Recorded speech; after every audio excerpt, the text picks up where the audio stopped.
Salam dostlar, biz bu günləri CS3-də 11 dərsimiz olan displeyi göstərmiş olacaq. Displey bizə nə işə yarayır? Bəlkə displaydən istifadə etməklə biz gələcəkdə quracağımız naviqasiya menyularda bundan istifadə etmiş olacağız.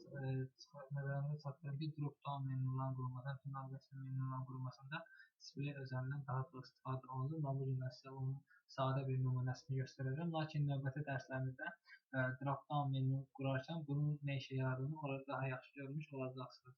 Yenə də ilk növbədə əvvəlki dərslərdə olduğu kimi Notepad++ proqramını açıram və Notepad+ proqramını açdıqdan sonra bu tekrarlasın bir list cədvəl qurmam gərəkdir. Bunun üçün mən əvvəlki dərslərdə keçdiyim kimi bildiyim kimi listləri boolean tekrarlar arasında boolean tekrarlasında li tekrar yazmalıdır. Li tekrar arasında biz istədiyimiz deyək ki, əgər biz ilə proqramlaşdırma dillərini öyrənirsə, bugünkü dərsimizdə onları bura qeyd etmiş olacağım və göstərəcəm. Bildiyiniz kimi listlərin də iki forması vardır. Unordered list və ordered list. Mən bu günləri unordered listdən istifadə edəcəm və boolean tekrarını açıb bağladıqdan sonra onun içərisinə li teklərimizi yazmış olacağım. Deyək ki, birinci li tekrin içərisinə yazıram HTML5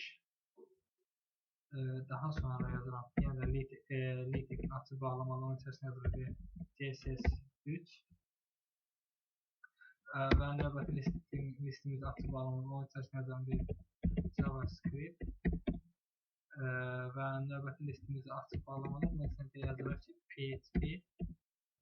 PHP məncə bu qədər kifayətli, istənilən qədər yazmaq olar bunun içərisinə.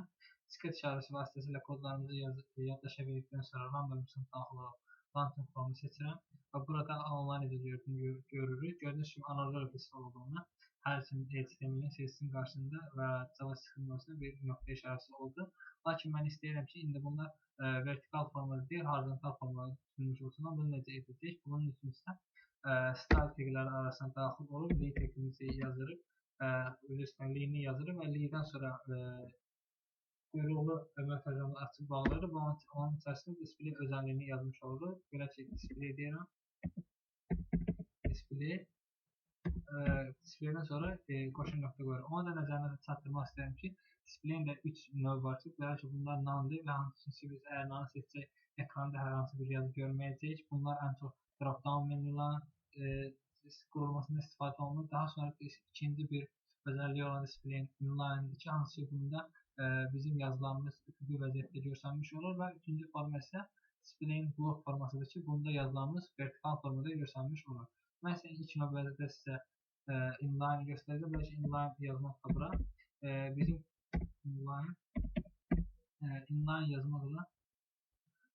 yazmaqla bizim listlərimiz bir sırada horizontal formada görsənmiş olacaq. Və inline yazdıqdan sonra kodlarımızı script işarəsi vasitəsilə yenə də yaddaşa verirəm və burada sınama.html-ə yenilənmə verirəm və gördüyünüz kimi HTML5 CSS JavaScript horizontal formada görsənmiş oldu.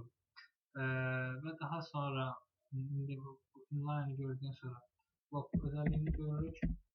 Blokun nə işə yaradığını görürük. Blok yazıb kodlarımızı yaddaşa veririk. Yenilənmə edirik. Gördüyünüz kimi blokda isə bizim kodlarımız və ya da xatırlatdığım kimi vertikal formada görsənmiş olur. Və namını da sınayıq. Bunun işləyib-işləmədiyini bilməyəcəyim. Çünki bu əsas ən çox hoverdə istifadə olunur. Deyək ki, üzərinə gəldikdə gördüyünüz kimi işlədi və burada bizim listlərimiz görsənməmiş oldu. Deyə bura yazaq inline. Və daha sonra boolean taglərindən kənara bir də span edirik.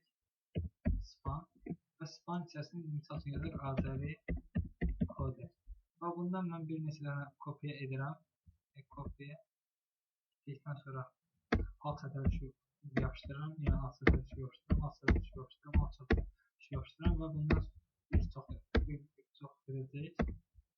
Məncə bu qədər kifayətdir. Kodlarımızı diskətə yaddaşa veririk. Browserimizi daxil olub yenilənmə düyməsini sıxırıq. Gördüyünüz kimi burada HTML5 CSS JavaScript-dən sonra Azərcoder adında bir yazılar çıxmış olur ki, bunlar hansı spamın içərisində yazmış olduğumuz yazılardır.